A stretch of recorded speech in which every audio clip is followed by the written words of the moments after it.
বীরনগরের ভুতুড়ে পুকুর। বীরনগর গ্রামের দক্ষিণ কোণে ছিল একটি পুরনো পুকুর, কানাই পুকুর। গ্রামের লোকজন বিশ্বাস করত সন্ধ্যার পর ওখানে কেউ গেলে আর ফিরে আসে না। পুকুরের পাশ দিয়ে হাওয়া গেলেই কানে ভেসে আসে অজানা কান্না।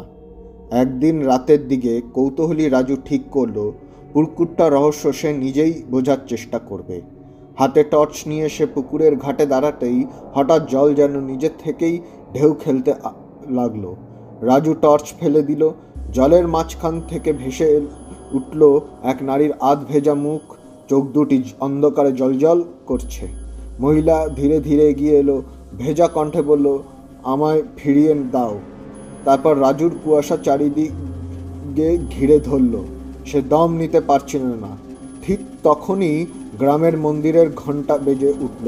শব্দে সব কুয়াশা মিলিয়ে গেল। রাজু দেখল পুকুরটি আবার শান্ত হয়ে গেছে, যেন কিছুই ঘটেনি। পরের দিন সকালেই রাজু গ্রাম ছেড়ে চলে গেল।